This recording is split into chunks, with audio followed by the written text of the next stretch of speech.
Okay, thanks for staying with us. We're going to start with the nation. 8 dead, 41 injured, many still missing in the train attack. Nigeria losing $14 billion annually to farmer-herder clashes, says Osinbajo. Tinubu, I can't celebrate when people are mourning victims of train attack. 44 constitution review bills for House of Assembly. PDP zoning battle shifts to autumn committee. And why Nigeria deserves a national career by Sirika.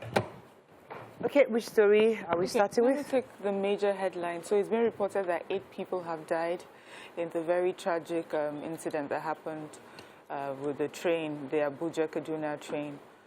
Yesterday, I took a story in the papers. I can't remember what paper I took the story from. I made it seem like, you know, they were not sure if there really was a bomb that was detonated on the tracks. But now we have confirmation that there was a bomb.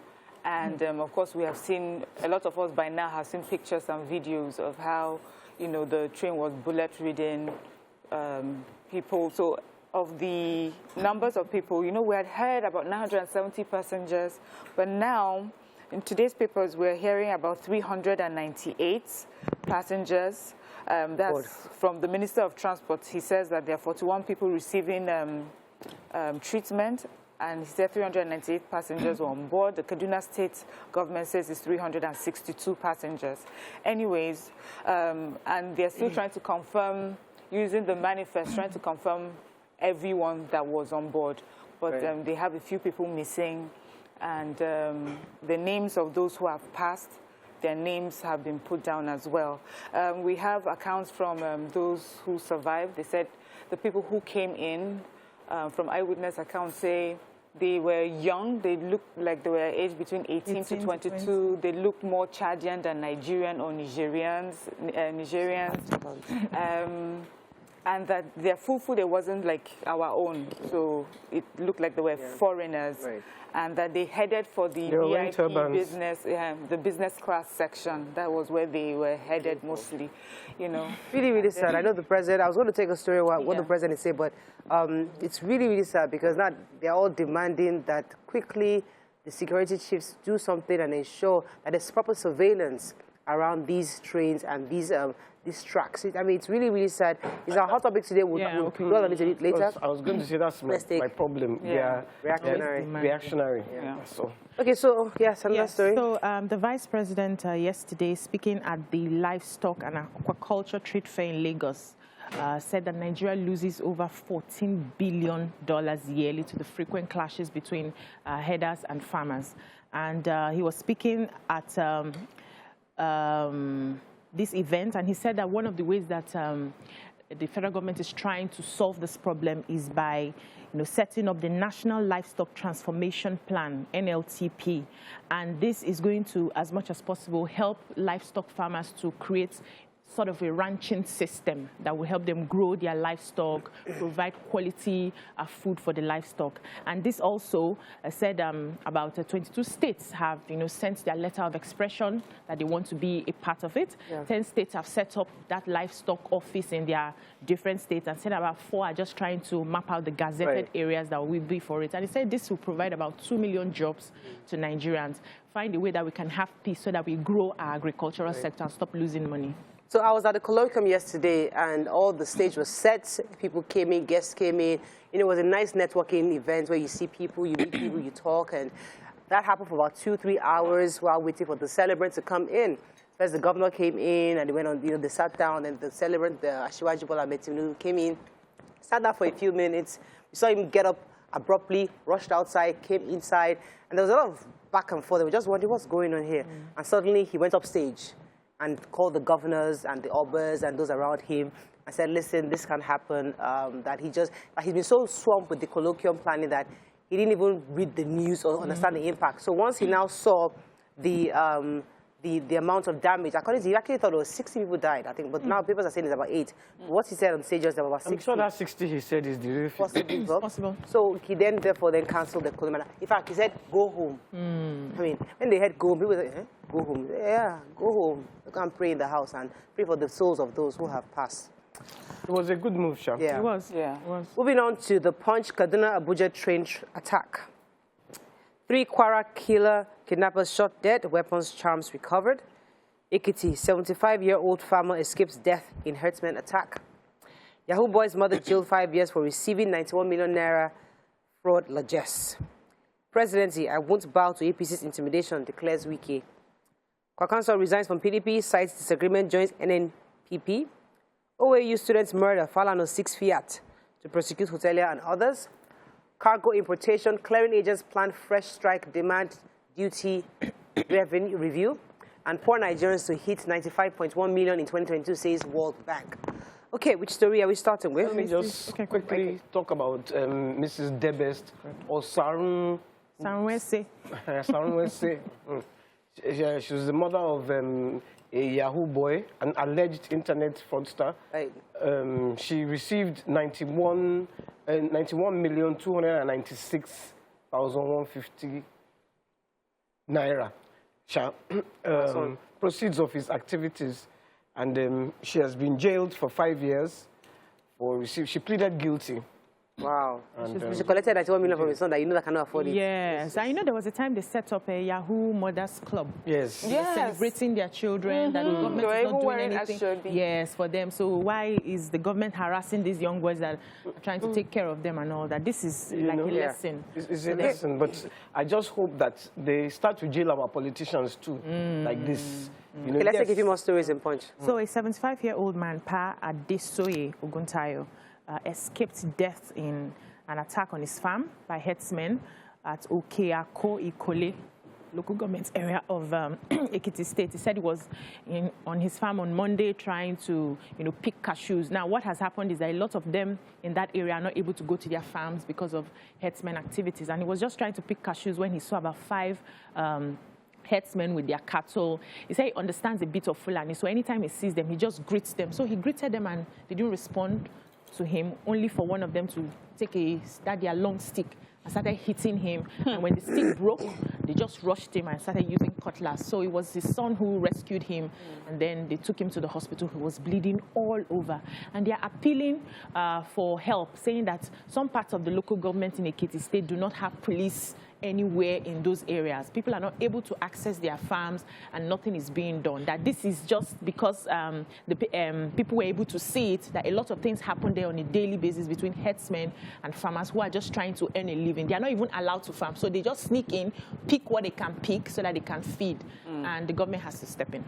Yes. Right. Yes. World Bank is saying that the poverty reduction in our country has stagnated since 2015. And, there are different reasons why they say so. And so what it also means that because of the COVID and the pandemic and the lockdown, that there will be about 5 million more Nigerians that will be moving into poverty. He says there are more people who maybe lived on the fringe of on the poverty line because of this pandemic are likely to fall within the poverty line. They said that it seems that since the 2010s, there has been stagnation, that usually they had seen like a drop in the number of those within the poverty line. But since 2015, it has stagnated and in fact sort of reversed. And of course, they said that, what this means, they said if the pandemic had not happened, the estimated rise by 2022 would have been 90 million, but now we're looking at 95 million Nigerians, 95.1 million Nigerians, 95.1 million Nigerians, people. Let's go on a quick break. When we come back, we continue with the review. Stay with us. We'll be right back.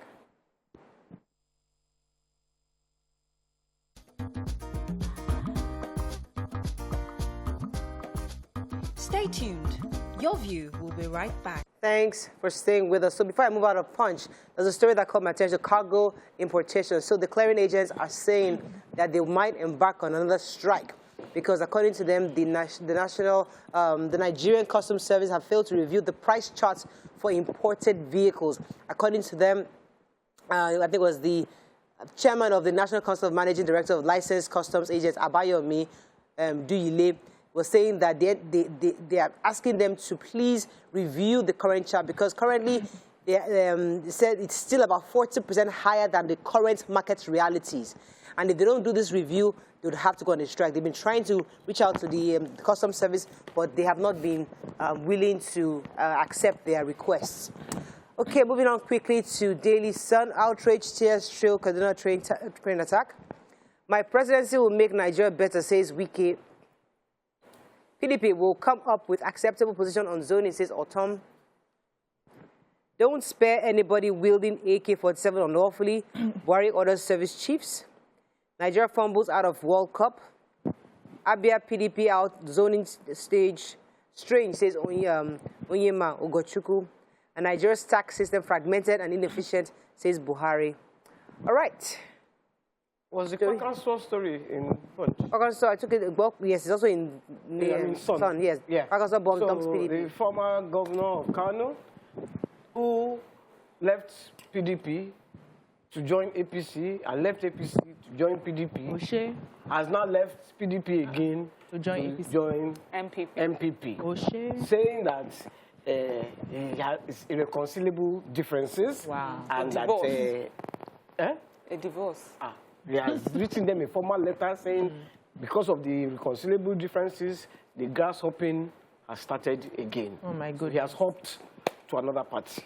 It's easier to cop for them because So they're my ideologies. own problem is with our leaders is when you keep going from party to party, what is your ideology? No ideology. What is your ideology? To be in government. Is it about you or about the people? Just to be a leader, a ruler. Keep hopping. Super Eagles and the Black Stars of Ghana played yesterday. I don't understand much of football. All I know is that Super Eagles have been breaking hearts for quite a number of years, and it looked like they broke hearts again yesterday. But the sad part of this story is that Nigerians, the fans, rushed onto the field after the match and were running after the players and the crew members to beat them or whatever for having lost you know, to Ghana. And that when they couldn't get to them, the players had to rush off the field. And when they couldn't get to them, they started vandalizing the stadium. This stadium that has been recently, you know, upgraded and refurbished for this match. Wow. And I even remember, I think they even gave, they asked civil servants to close early yesterday so that they could go for this match and see how you pay Nigerians back. This is tax. This is our tax. This is how our money, what our money goes into, and then you go and you pull it down and you vandalize so you destroy the stadium. So the politicians that you said are corrupt, they'll throw another documentation to pay, and they'll still steal half of that money. And then, so who's losing? And then you are still losing. Anyways. Try to remove the pitch. So somebody, a corrupt politician would say, okay, let me fix the pitch. It's 100 million naira. They'll still use 2 million. And then who's losing? Borrow the money to replenish. Yeah, exactly. What do we even do? They have not paid it back. So the same. So it's just a bunch of hooligans. But let's just move on. Take on that story. Chairman of the People's Democratic Party Committee on Zoning for the 2023 general elections, Samuel Autumn, said the committee will come up with a resolution that will be acceptable to all the stakeholders in the party. They had a meeting in Benue State, in Abuja yesterday, and they said they were also going to reconvene next week, Tuesday, to conclude. They said the zoning committee consists of 37 members, drawn from the 36 states of the Federation, including Abuja. And one of the things they are supposed to do is to have the responsibility of deciding how elective offices, including the presidential ticket, will be zoned. The panel will conclude its assignment next week, Wednesday. Now, they said after the meeting, though they were not able to conclude, but there was no tension because all of them understood the assignment, which is that zoning must take place. So they are still going to deliberate on it and hopefully will have results.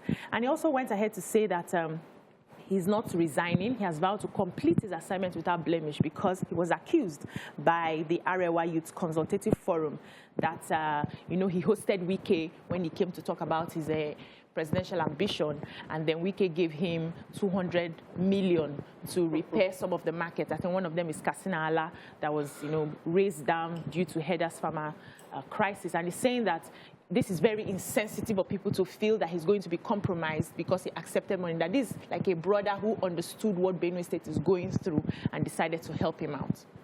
Okay, so Femi Additional, the Special Advisor to the President of Media and Publicity, was speaking on behalf of the President at an event yesterday.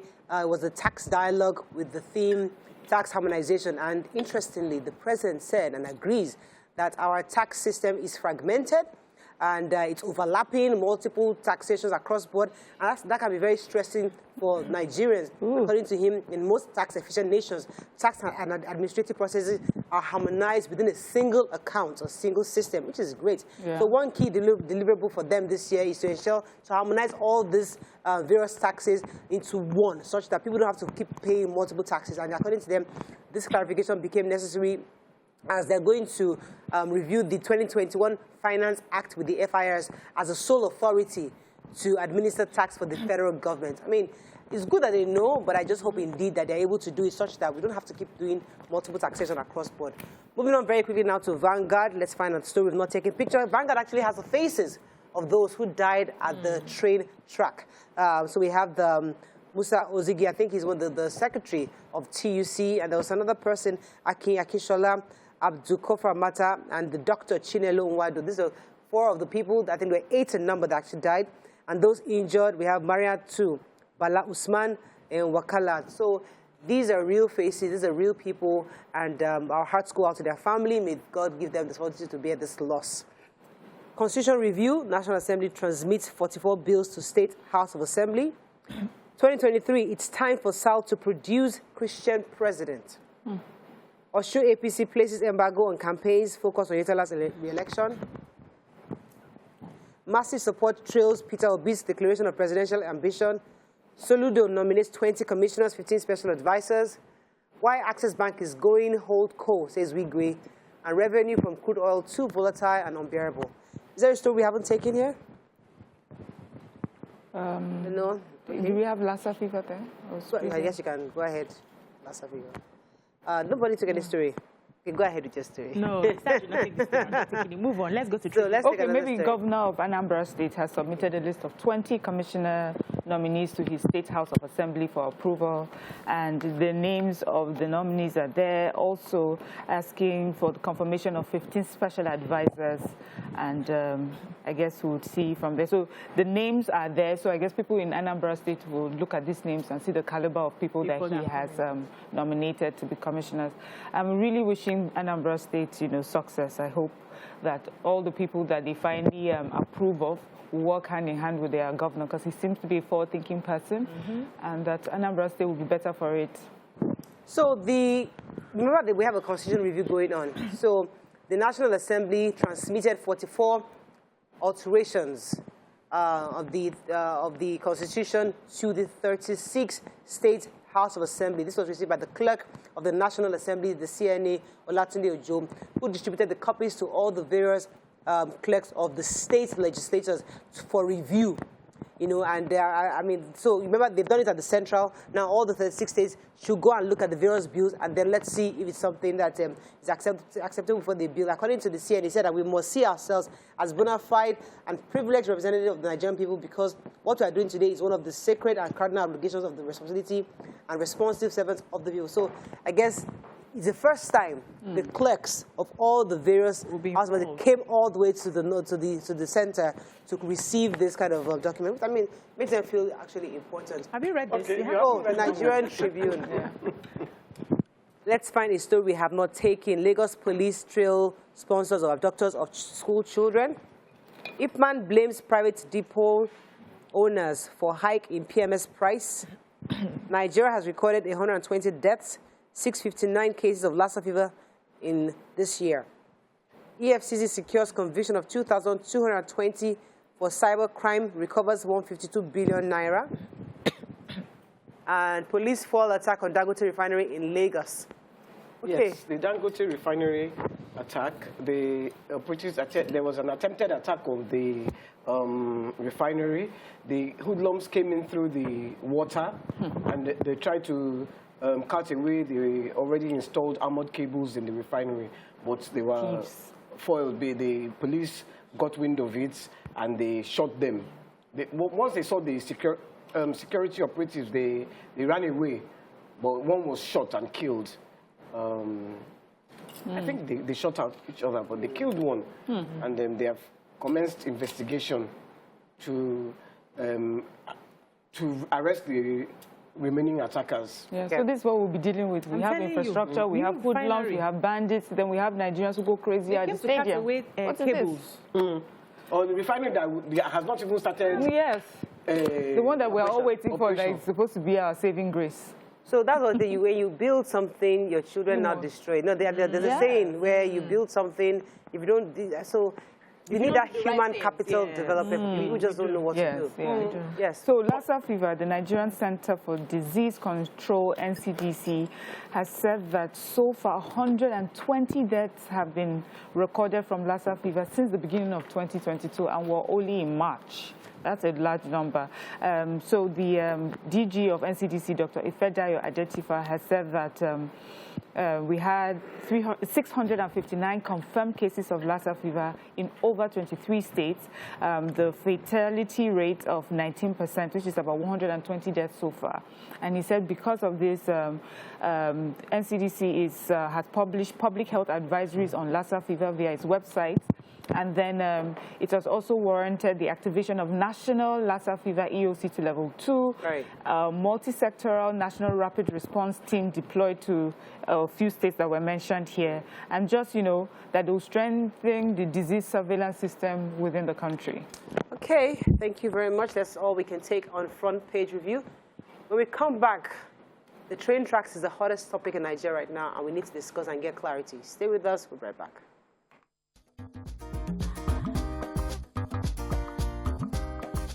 Stay tuned. Your View will be right back.